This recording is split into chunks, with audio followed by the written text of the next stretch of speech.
Hello, and welcome to the BOFIN Buzz, the podcast for anyone fascinated by farming's future. Well, hello, and welcome again to the BOFIN Buzz. And I'm delighted to be joined today by Anna Pearce, who's a farmer up near the borders. Good afternoon, Anna. How are you? Hi, Tom. Very well. And you? Very well indeed, thank you. All going well. Now, you are involved in a number of our projects, I think, Anna. Before we get started on talking about those projects, or even talking about your farm, I just wanted to ask you whether I'm looking for three key things that you want to, or you've set about changing in your farming system. If there were three key things, what would they be, do you think, Anna? I think the first would be soil, improving the soil both in structure and nutrient content. The second would probably be improving the break crop in our rotation, for increasing the nitrogen to the following crop, but also improving the profitability of the rotation. And I think the third thing would probably be being more involved with science and research projects. I'm glad you said that, Anna, because there's three things that are really, really close to what we're doing here at BOFIN as well. So I can see we're going to have a really good conversation this afternoon. But first of all, can I just ask, I'd like to know a bit more sort of background about yourself and about the farm as well. How did you get into farming in the first place? I grew up on the farm. I was one of my three siblings who was always helping my dad on the farm. At the age of 12 or 13, I managed our third-party grain store, quality testing and things, all the lorries that came in. I then I did a chemistry degree at Durham, and then I trained as a chartered accountant in London. While I was doing my accountancy exams, my dad died suddenly, aged 52. So my mum held the fort at home for a few years, and then I came home in 2008, having done 6 or 7 years in London. So while I was in London latterly, I did a master's course, remote learning in organic farming, to learn a bit more about the systems and the processes. And then I've been home ever since. I've done about 16 years at home, and you only get one life. You've got to live it how you want to live it and not have any regrets. And I didn't want to live that life in an air-conditioned office. I want to be outside and make a difference to things as well. So, yeah. But although, I mean, it sounds to me like, chemistry degree and then doing accountancy, you weren't thinking of going into the family farm at the time. Is that right? No, well, it would have been nice to do later on, but the chemistry was just something I enjoyed at school. The accountancy does have a benefit because although you're farming, you're also running a business. You need to be able to manage the finances, projections as to what you want to achieve and how you're going to achieve it and things. So it all comes together. Absolutely. God, tell me about it. God, the finances, that's one aspect of the business I absolutely hate. I'm sure there are plenty of other farmers out there who think likewise as well. Equally, if only I'd got a proper finance background, then I probably wouldn't have to spend so much on accountancy fees. But anyway, that's another story. No, that's great. So tell me a little bit more about the farm at home. Has it always been organic? No, my dad started converting in 1996, and we were Dad died in 2003, and we were fully organic in 2004. So we've got two kind of farms. We've got 100 acres that we own, and we've got 600 acres that we rent. And we've rented for a long time. So I'm the third generation of the lease, technically. Yeah. Right. And is that all arable, or do you have some livestock in the system? So at any one time, a third of the farm is in a clover lay, We do have a small number of sheep ourselves, but mainly we rent those lays to a livestock farmer who brings about 1,500 sheep a year onto them. So from the point that they've lambed right through to Christmas time. I see. So moving to your first area that you mentioned, so the soil, I'm not surprised you mentioned that at all, and I'm so glad you did, because of course you're involved in our project, Truth, Thriving Roots Underpinning Total Soil Health, so this is a project where we're looking at doing all sorts of measurements on the soil, and we're also testing a soil sensor made by PES Technologies that will give you an in-field reading of some quite detailed views of what's going on in your soils. We're calibrating the sensor through the course of the project, and you're one of our root rangers. So we've appointed 10 root rangers this year who are going to be doing soil tests on their farms. It's not just the soil tests that you're doing. So you're sending in soil for analysis. It's going into John Innes Centre, where they're going to look at the microbial analysis of the soil.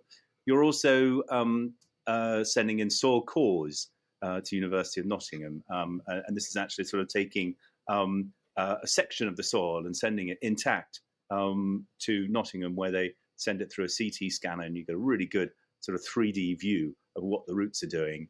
And then also sending in root samples for arbuscular mycorrhizal fungi analysis to Crop Science Centre to get an idea of what's going on in the soil there. Now, did you take part in our project last year?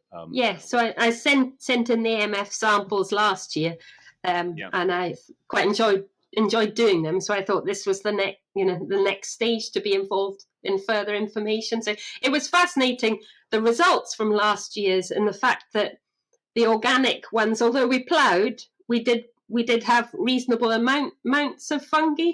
So it was quite interesting that way. Well, I guess everything's a balance. Do you know, that was one of the surprise findings of the survey. So just to recap, there this was a project that was suggested by the Crop Science Centre.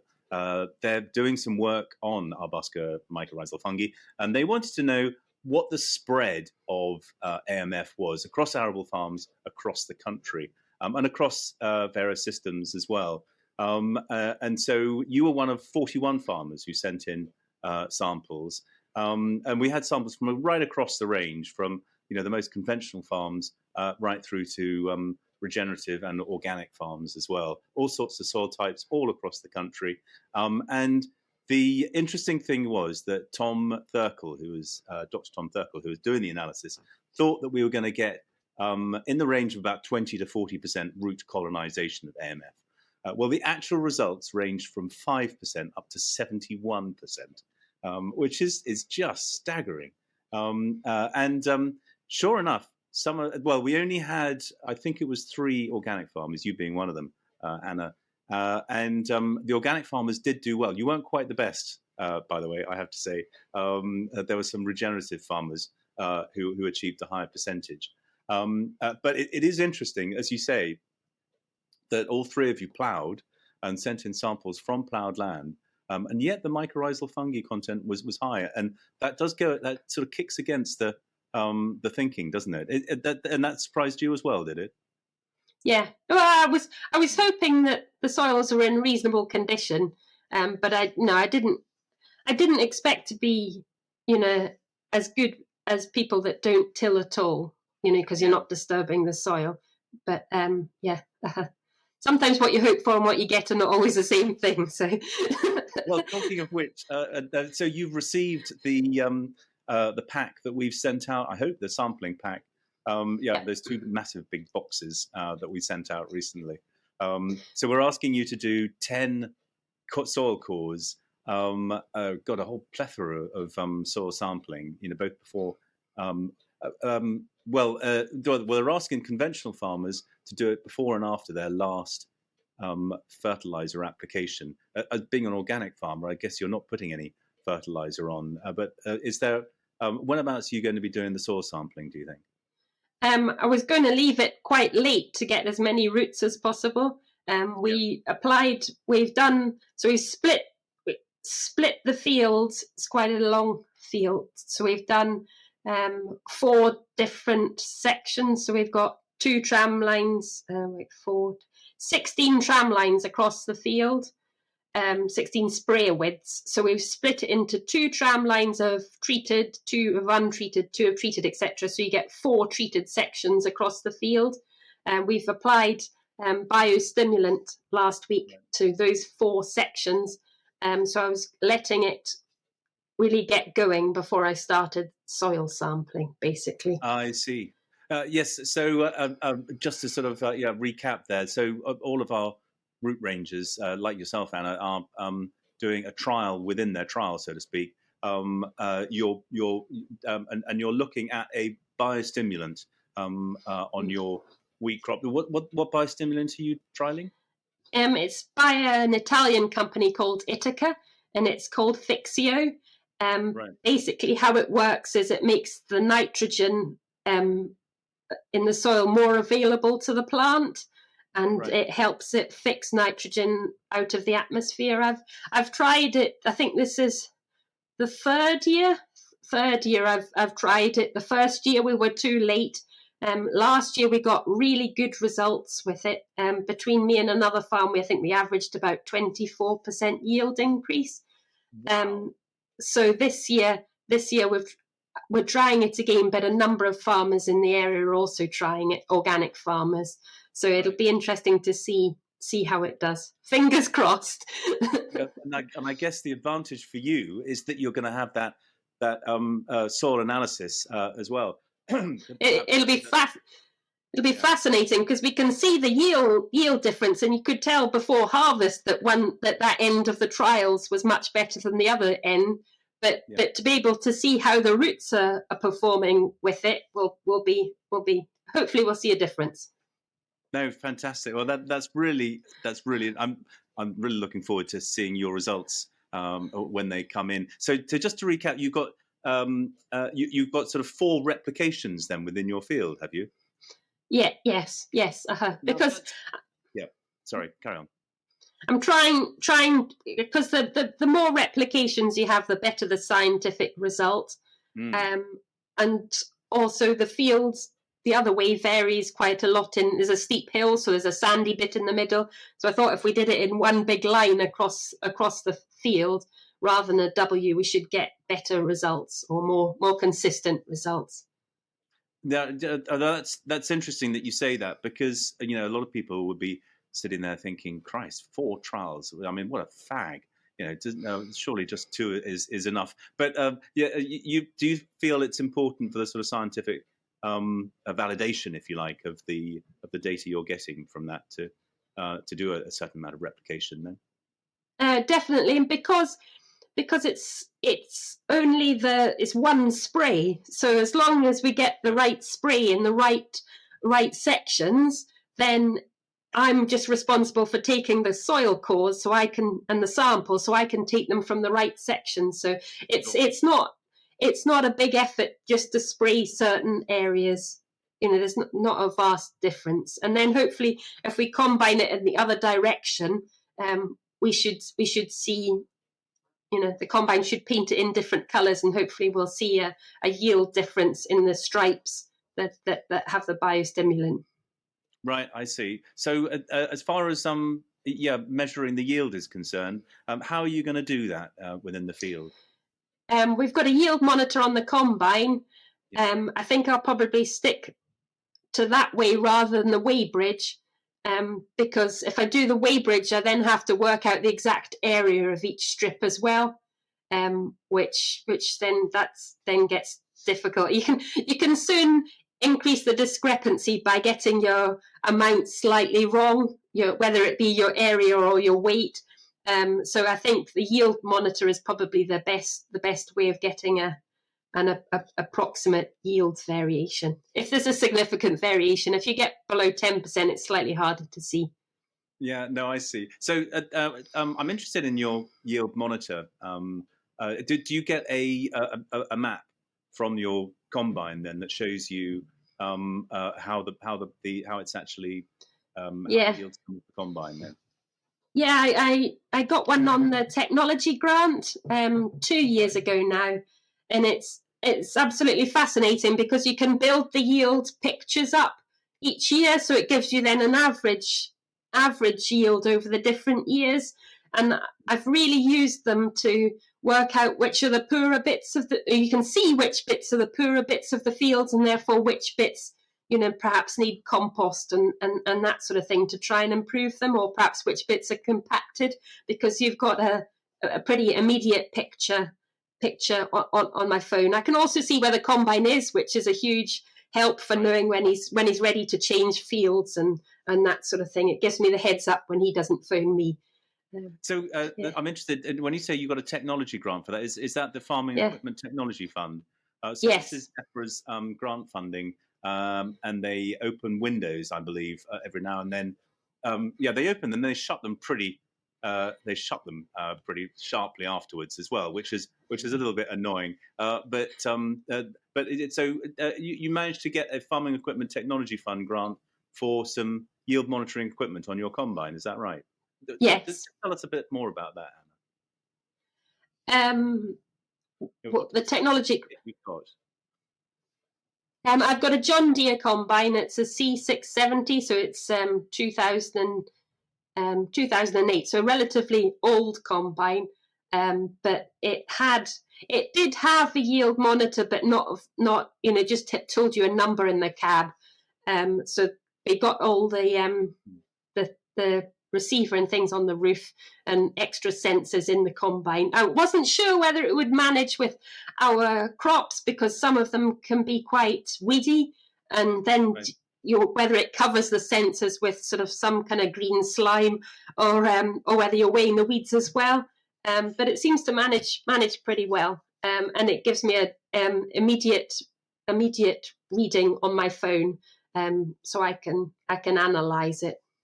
I see. And this is John Deere. It's actually sort of John Deere manufactured equipment, is it, that you can retrofit to your combine? Yes, yeah. And you say you get a reading on your phone. What, it works by telematics or something, does it? I guess so. Yeah, it must be connected to the internet. So it's the same. I guess the same way as I can see where all the tractors are on my phone as well. Right. Must be connected. It must be connected to the John Deere system, and then when I open the John Deere app on my phone, Oh, is that I can. my John Deere? I think it's called, isn't it? Something like that. Yeah, I have a command center or something. I didn't realise you could get a Farming Equipment Technology Fund grant for that. Have you gone for many of these grants? Yes, yeah, no, I have. I think they're a really useful, and you see things on there. It's like a shopping list that you didn't know really existed, and they thought, oh, that would be really useful. So, I mean, we've got things like solar powered energizers for the electric fences for the sheep. This time I've applied for bowsers that are all self-contained, so it automatically fills the trough from the bowser. I've got a grant for temperature. I've got grain bins. I've got 20 grain bins, so I got temperature probes in all the bins, and it's connected to the fans. So I can turn the fans. I can look at what temperature all the bins are on my phone, and that's a barn owl system. I can turn the fans on and off from my phone, and they can also turn on and off as the temperature changes. That's made a big difference for being able to monitor. Seems to me, Anna, you can do most of your farming now just from sitting in your office with your mobile phone. I don't even need to be in the office. I've got my banking, my email, and all my farm stuff. I can. Yeah. So now, one aspect that I know that you're interested in, but I'd be interested to know whether you followed up, is that so the Farming Equipment Technology Fund, one of the options was a combine-mounted seed control unit. Is that? I know you came to our webinar the other day. Did you apply for the grant in the end? I didn't, because it seems that currently they're only available for very large combines, and Right. I'm not quite big enough for those. I also think that I need to spend a harvest perhaps looking at my own weeds and seeing the weeds that I have issues with. Are they I can tell, because I'm a seed producer, I can tell on quite a small scale what weeds I get in my samples, because they come through at the end. But I need to look at harvest time as to what weeds are still there at harvest time, and therefore, how much of them have shed, and is it going to make a significant impact, I think. Well, that's interesting that you mentioned that, because as you may know, we've had a project going on, another project at BOFIN, looking at harvest weed seed control, that we've been running with Redicop. Well, initially with Redicop, and then we last year we had that's just finished, a project that was funded by DEFRA under its Farming Innovation Pathways. And it was precisely that so this was the Redicop seed control unit that goes on the back of the combine, and it basically takes the chaff and mills it, and which basically makes the seed unviable, the weed seed unviable. Now, we know from various trials elsewhere that 98% of the seed that goes through the mill is made unviable. What we don't know is how much seed is going into the combine. So it's been used very successfully in Australia, New Zealand, and America and places, but hardly at all here in Europe. So we've been doing a project to try and find, just how much weed seed is still standing at harvest, so that we know how effective it's going to be. And we asked some seed scouts to send in a seed sample, to do some sampling just before harvest to find out. And is that did you take part in our seed sampling that we did this No. harvest? No. Well, so the results that we got back were that about on average about 5% of blackgrass is still standing. About 40% of ryegrass was still standing. I think that's Italian ryegrass, and about 70% of meadow brome. So this was not just 1 year's data. It was, I think it was in total 3 years' data, although we had the most samples sent in from the 2023 harvest.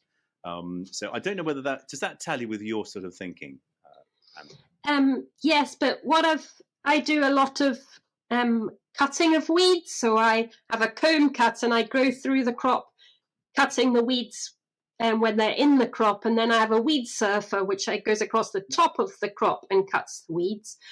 And I think by doing that cutting, you're delaying the weed.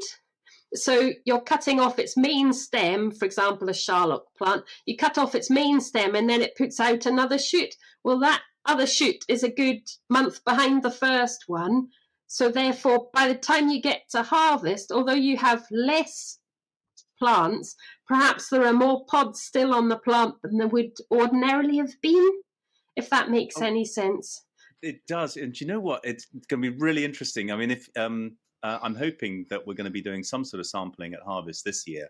And it would be really interesting to get you involved in that, Anna, because after your weed combing and your surfing and so on, if what you're saying is correct, then you should get a much higher, well, presumably a higher percentage than other farmers of the amount of weed seed standing at harvest, which would be fascinating to find out, I think, wouldn't it? Yeah, I mean, for example, we have, say, couch grass that's above the crop when its heads out. So by cutting that off, does it then immediately start to put up another shoot, which you might not see at harvest because it's below the crop, but that would not be, it would not be at the point of shedding by the time you combine, type idea. Yeah. No, and again, all of these things stack up as well. And this is one thing that John Cousins, who's been working with us, has said, that these technologies stack up. So, I mean, not that it applies to you, but obviously most people get their grass weed control from the herbicides that they apply. And one of the main ways in which you can improve your herbicide efficacy is to drill later. And I think that, drilling later, just that very act of drilling later drops your amount of grass weed you get by 40%, mainly because of the increased efficacy of the residual herbicides.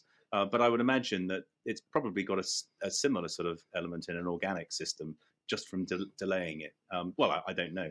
But John pointed out that all of these technologies stack up. So a conventional farm would probably look at 40% control that you could get from ryegrass from an SCU. They'd probably think, well, that's not going to give me the 98% I need to stay on top of the problem. But all of these things stack up, and actually 40% compared with other techniques will add. And if you're stacking it on top of doing some weed combing, doing some weed surfing as well, then they all build into a larger picture, don't they? And reduce your reliance on herbicides. I keep going on about herbicides, and you must be sitting there thinking, why on earth is he so obsessed with herbicides?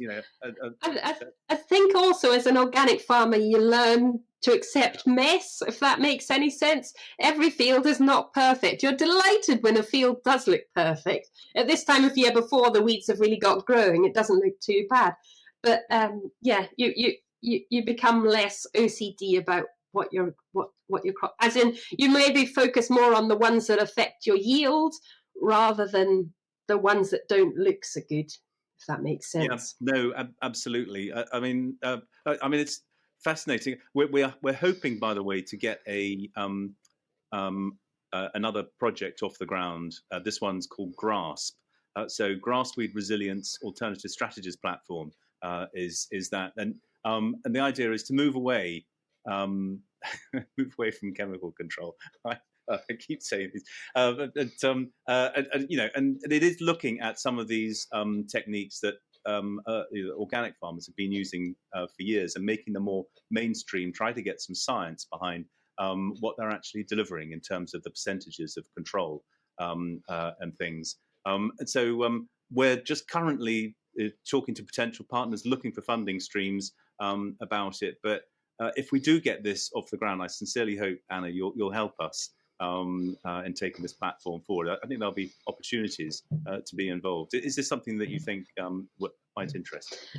Yeah, I think it's great that the conventional lot are maybe looking at more organic type techniques, but it also will significantly help the organic side as well, because with that extra input, then different things develop as well. For example, we have machines from Europe. I've got a machine from Denmark, for example, and if that was more mainstream in this country, perhaps you could get parts and things easily in this country, that sort of thing.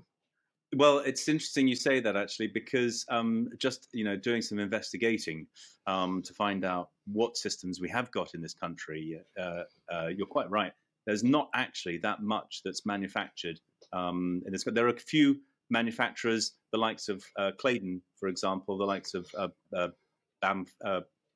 Garford, who have got some interesting systems. There's the CTM Web Weed Surfer, which I think is that the one that you've got? Yes. Yeah. Yes. Really interesting pieces of kit, but they're not that many, few and far between. Most of this kit is made in Europe, which is a problem when it comes to doing some of these grant funding schemes, because if you want to partner, it has to be a UK manufacturer. But we are looking at how we can get around that and on our platform, so that we can be a little bit more inclusive with the technology that we try out. But anyway, more on that. You must have got around that with Redicop, surely. Yes, indeed. So with Redicop, well, they weren't actually a partner in the project. Okay. And so they very kindly paid to install the units on the four combines that we were using as part of the study, and have been supporting those farmers ever since. And so they weren't actually involved. They weren't a partner in the project, but we were using their system to gather the data, I guess. But yeah, no, I mean, it's great when manufacturers, and they are a very good manufacturer to work with as far as that's concerned, because they're keen to know, and they value research. They value the amount of time that our farmers put into it, and that we put into it as well. So they get something out of it, I suppose. But it's great that they're willing to put the investment and the time and effort and energy into it, and the support as well. It's a shame that your combine's not big enough for one of their units, but something to think about when you upgrade, I guess, in years to come. And I don't know. Well, I don't think I'll be upgrading that far, but they might produce a machine for smaller combines, hopefully. Yeah, I'm sure they will. Redicop, if you're listening, there's a thing. But anyway, moving on, and let's talk about your next key area, which was break crops.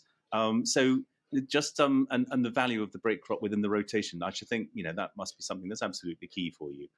Is that right, Anna? Well, as part of the organic standards, you can only grow cereals for 3 years in a row before you need a break. So in terms of rotation, you either grow 3 years of cereal and then have a clover lay, or you grow some cereals, a break crop, more cereals, and then a clover lay. So by adding a break crop in, you can extend your rotation further. Was the main aim, but I really struggled. We've always grown beans. I've really struggled to find an alternative break crop that works this far north. So at least beans grow up the way, whereas peas grow along the ground, which can be a problem for weeds and things. Beans are a bit of a wish crop. You either wish you had more, or you wish you didn't have them at all. So if you can improve them, then you can improve the profitability of the rotation, basically. So I've got this picture of my dad did little seed leaflets, and he's got one of him combining, or he swaffed beans, and he's sort of 5.4 tons a hectare or whatever. Well, I got close last year, but I haven't been able to achieve that since. Right. So kind of, I would love to be able to get there and say that I was able to match his yields, but we'll see how we go.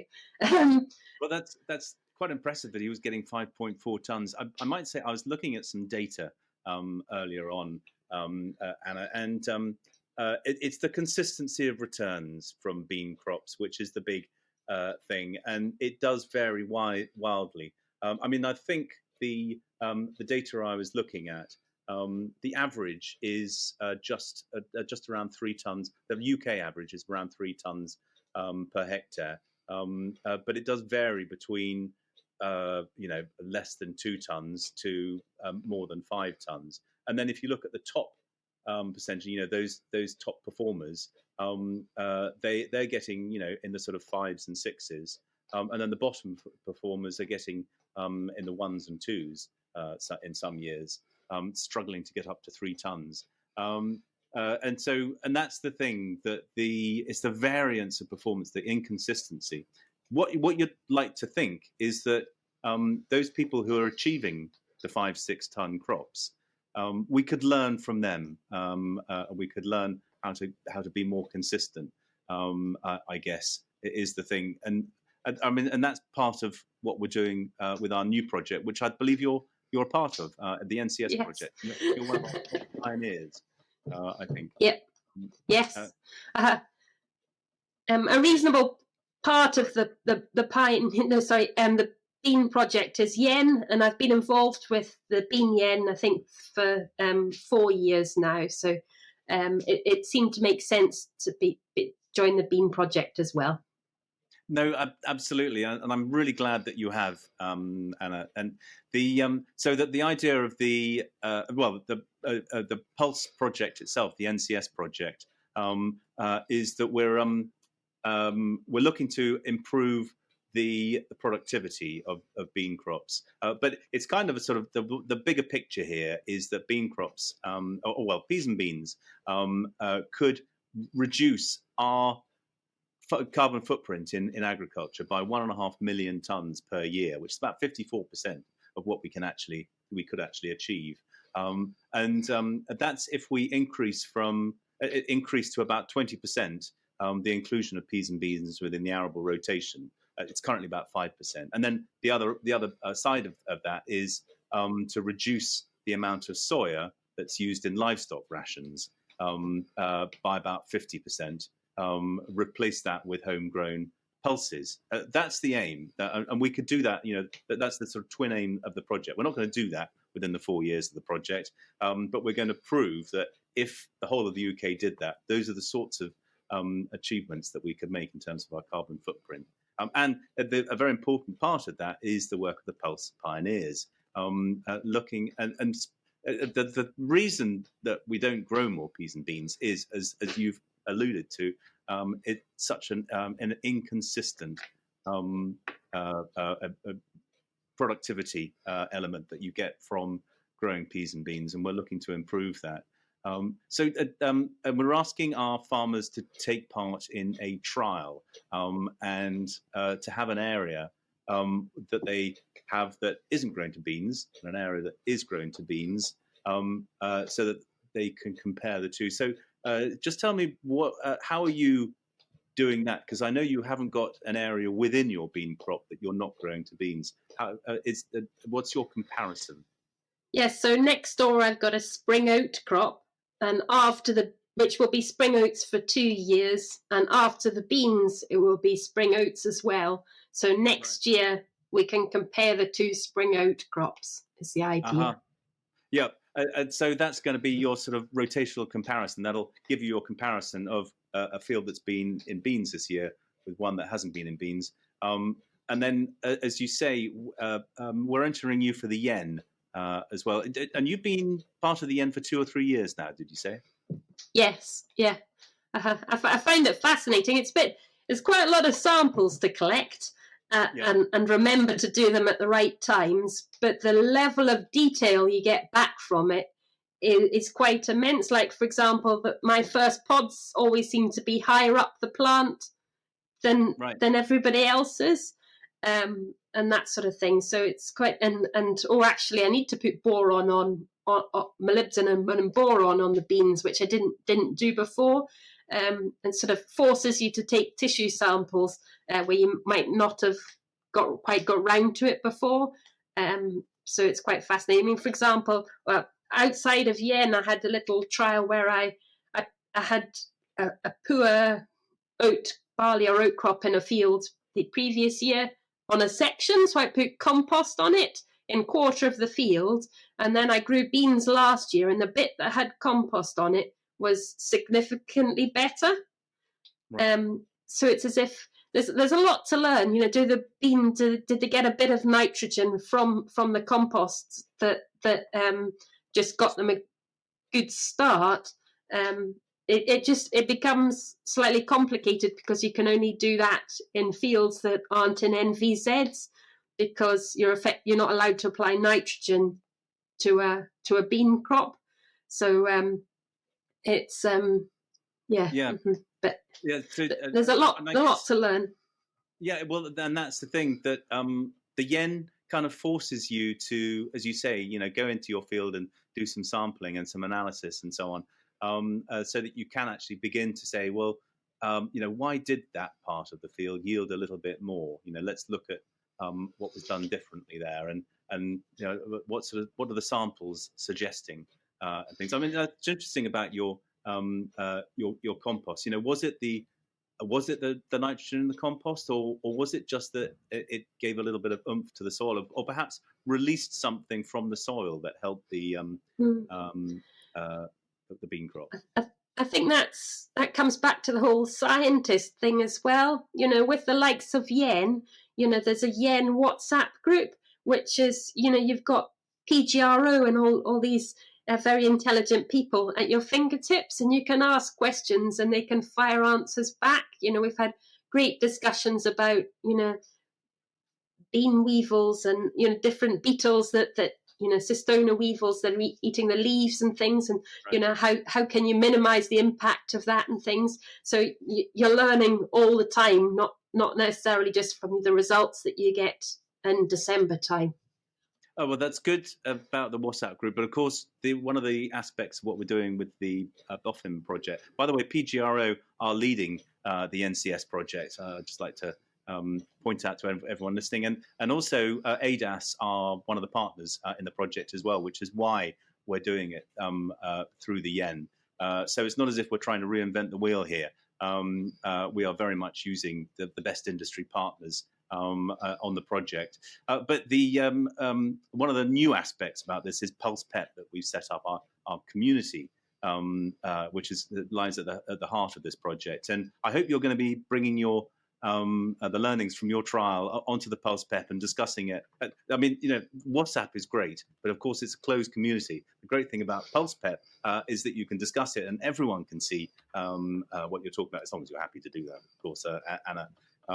But we're hoping all the project partners will be coming onto the Pulse Pep as well and contributing and giving their pearls of wisdom, putting that into the conversation. So I hope that you'll be bringing your trial plan onto the Pulse Pep and discussing it, giving your results, your observations, and so on as we go through the season.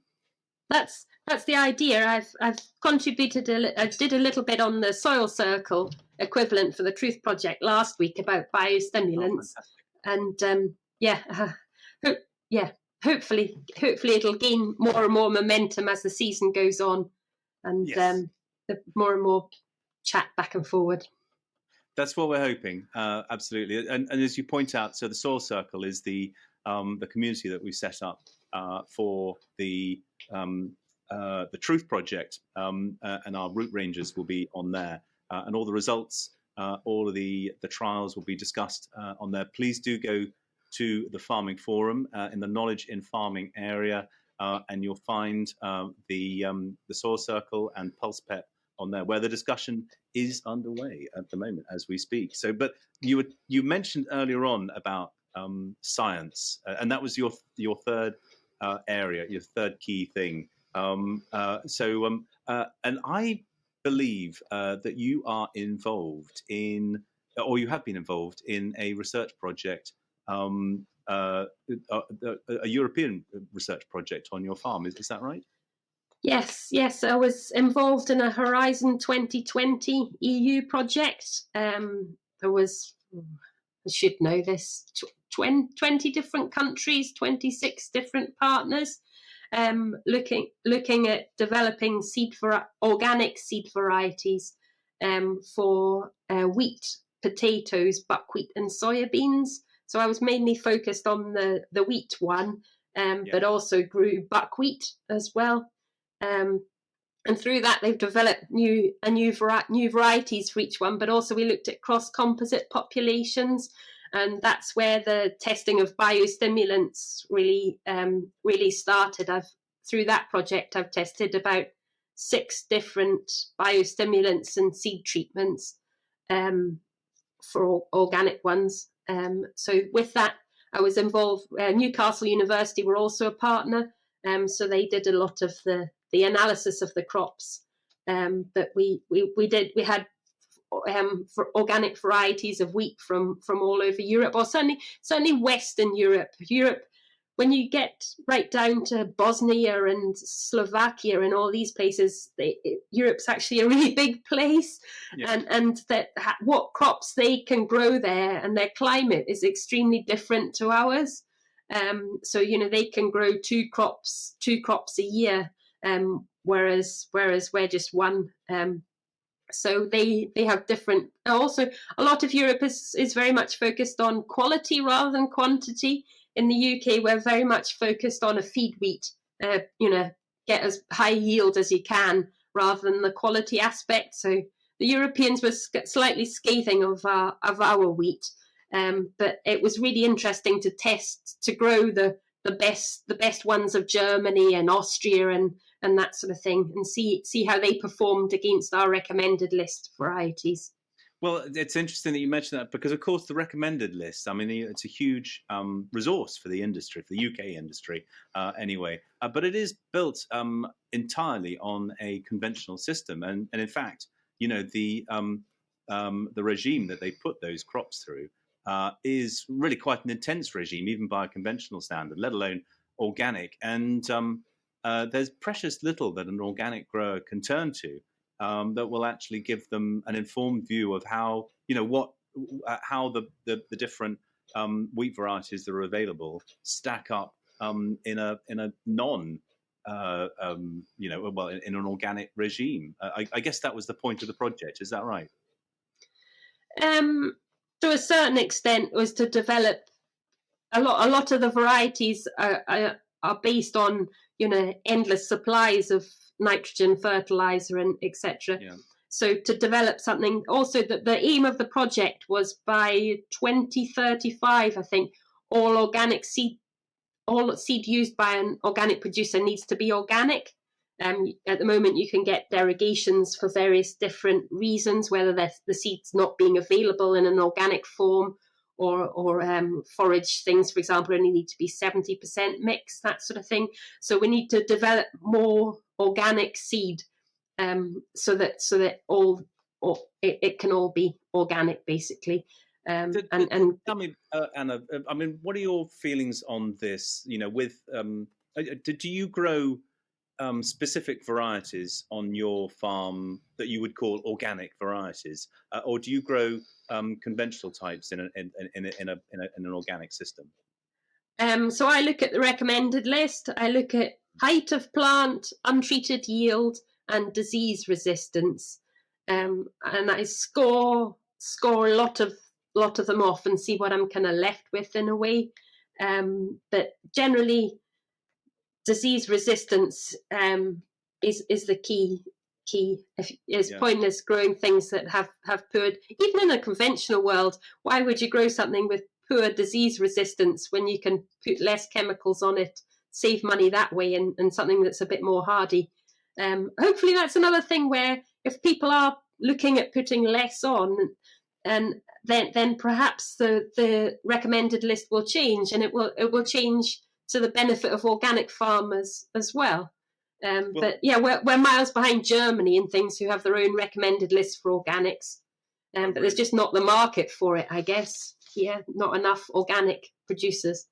No, well, I'll tell you one thing that we are looking at within the project, which I think is really exciting, is the ability of wheats to control their own nitrogen, biological nitrification inhibition.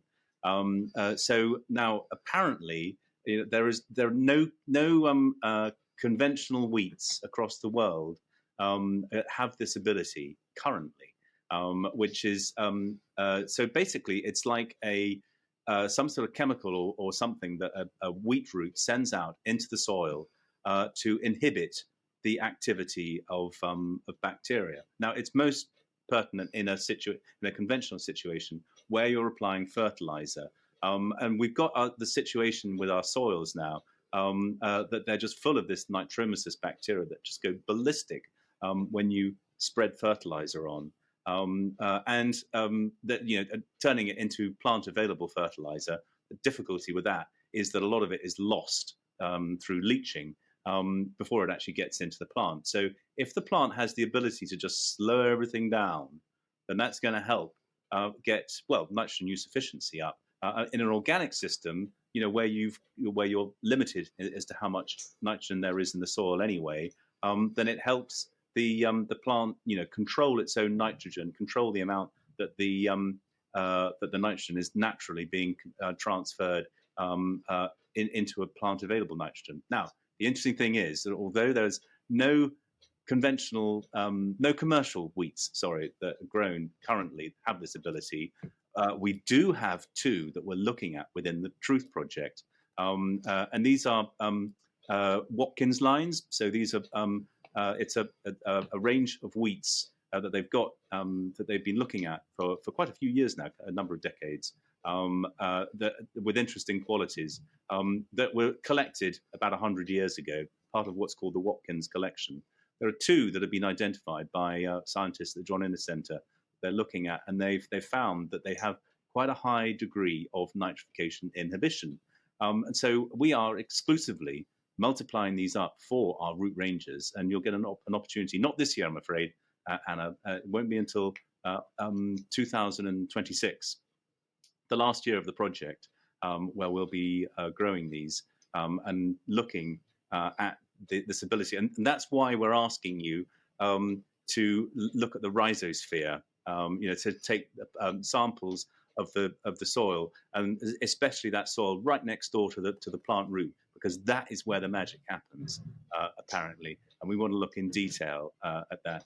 But I mean, if we can explore that area a bit more through this project, then that could I think that could be a real revelation for well, for all growers, including organic growers. So, what do you think? Yeah, I mean, if those traits can then be crossed with other ones. So, I mean, if 100 years ago, yes, the yield won't be there, but if you can cross them with maybe more modern ones, then Yeah. you might get that nitrification inhibition in the new one, like a more modern variety as well, if you see what I mean. Well, that is the hope, and of course, this leads me to an area that a huge area of interest for me, and for a lot of BOFIN members, but probably not for you, Anna, and that's gene editing. That if we take that trait, for example, the easiest way to pop it into a modern wheat would be to just do so through gene editing. The thing is, these Watkins lines, they're so old, you know, they're landrace varieties, they're not going to yield, their disease performance is probably not particularly good. They're not going to be great varieties to grow. To cross them conventionally, there's going to be an awful lot of back crossing that you've got to do before you can get, just narrow down that one particular gene, I guess. Whereas with the opportunity with gene editing is you can just pop it into the new variety.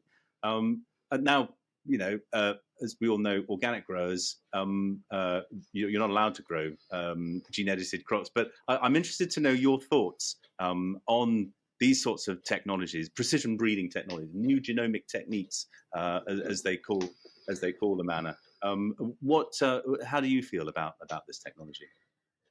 I'm all for science. I'm just a bit nervous and anxious about fiddling around with DNA. I just think that you might impact other things that you maybe hadn't considered before. I mean, Right. we look at genetically modifying things. I know that this is slightly different, but you're by fiddling around with it, your nature's a funny thing and a big thing. So by changing the DNA, does it have impacts further down the line or impacts with different things? I would just be slightly wary of it, but maybe I don't know enough about it to form an opinion. It's maybe something that's insufficient knowledge is readily available to make a Well, decision on these things. it's interesting you mentioned GM because, yeah, I mean, the difference, I guess, between GM and gene editing is with GM, you're actually sort of potentially taking a gene from another species and putting it into a crop, and it has a particular quality. You know, so for example, Roundup Ready wheat, Roundup Ready crops. I think that comes from a bacteria or something that they brought in, and that's something that wouldn't happen naturally. Whereas what they say with gene editing is what you're doing is you're making an edit to the gene, the sort of edit that could happen naturally, but it's a very precise one, so that you know exactly where it's happening in the genome. And so, in theory, so the scientists say, since it could happen naturally, then there shouldn't be any unnatural consequences of that action. But you're not convinced by that argument. Um, I can see the scientist in me can see that, and I'm not completely adverse to it, but it just I guess it would speed up the process enormously. Through you can spend years crossing something to get that trait into a wheat, and it's obviously a lot cheaper as well. You would think than manually crossing different wheats, so therefore should make it more readily available to people. I don't know, just yeah, it's a fairly clean way of doing it, I guess. I would just be slightly wary of whether there were any other consequences or not. I suppose once you've made the edit, then you might not agree with the actual edited crop, and you might not want to have it on your farm. But if it worked, if that crop then worked and the gene worked or whatever, you could then, because you would then know exactly where it is and what it does, then you could then breed it conventionally, but because you've got that knowledge of exactly where it is, and with new things like marker-assisted breeding and so on, because you know where it is and you know what your end game is, then it would then therefore make the job of conventional breeding that much easier, so that you could then conventionally bring the same trait in. So there'd be, if you had a reservation about actually taking a gene-edited crop, you could do the same thing conventionally because you know where the target is, I guess.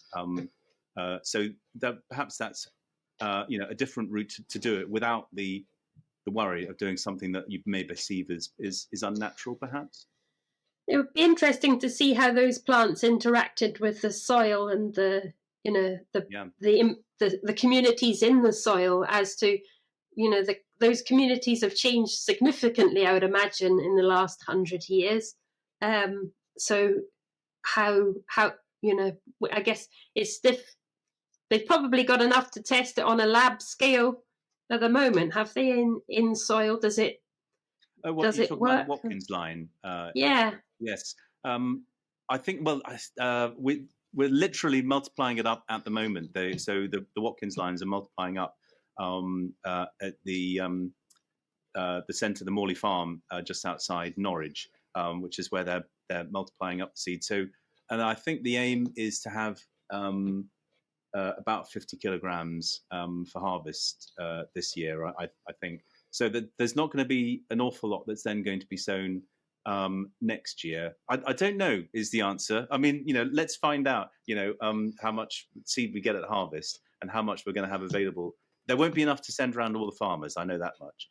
But perhaps there'll be enough to do some field trials, some initial field trials, and do some exploring of it before it actually comes out to the farmers, like yourself. Let's say you can actually see it on your farm. But that would be the interesting thing, I guess, wouldn't it? Yeah, comparing the soil cores with it and without it. Yes. No, that's right. Absolutely. That's interesting. I mean, it has to be said,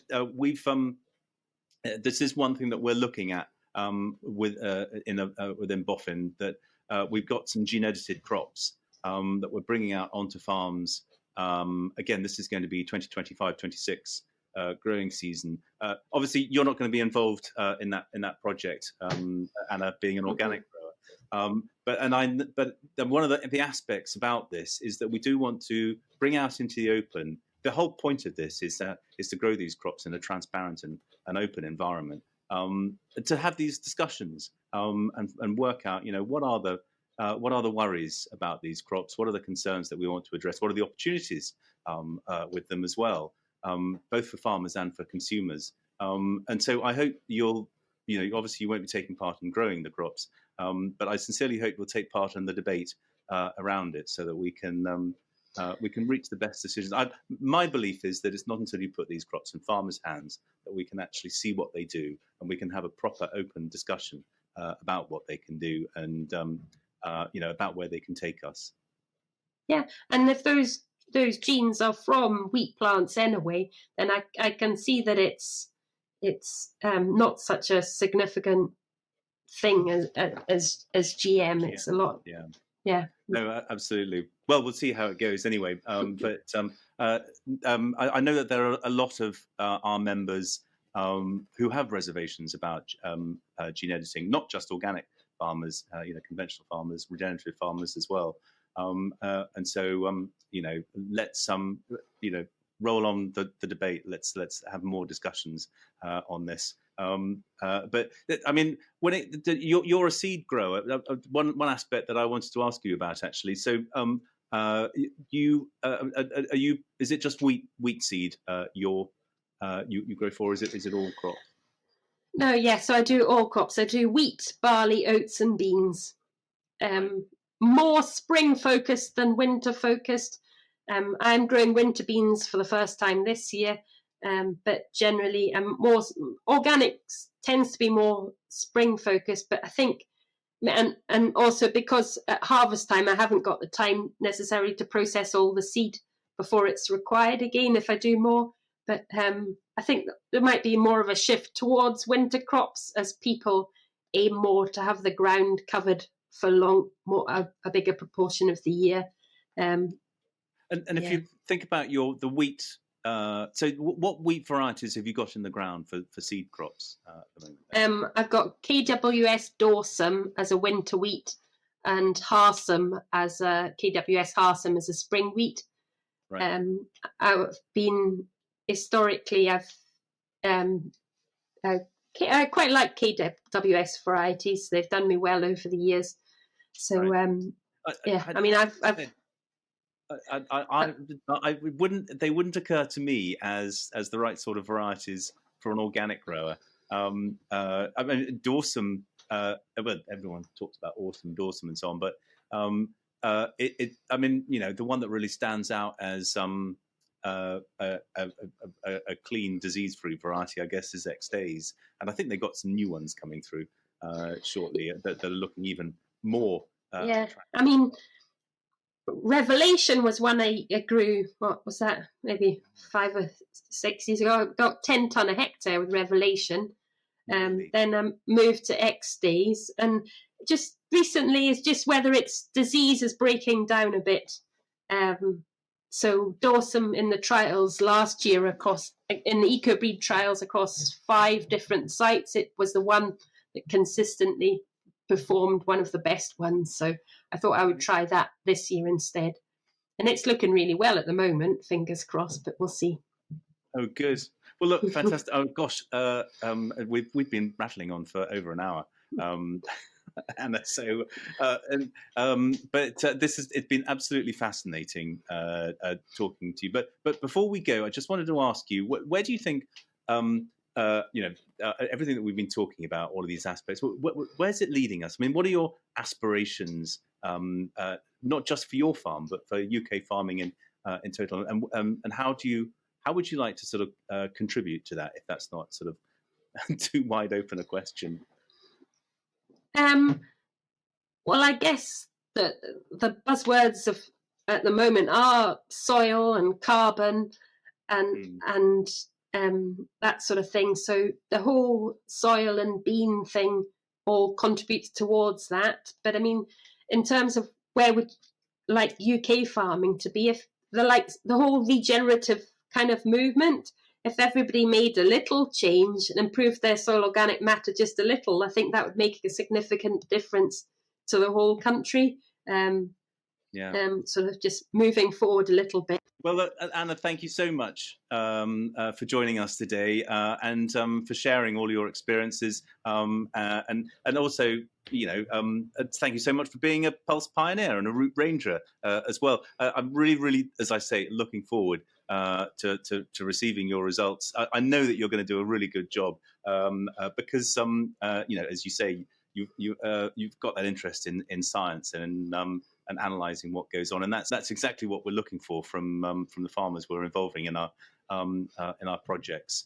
Well, thank you very much, as I say, for joining us today. Then, anyway, we shall be back again. So, thank you very much, everyone, for listening to this BOFIN Buzz, and look out for more from the next BOFIN Buzz. So, thank you very much, and goodbye.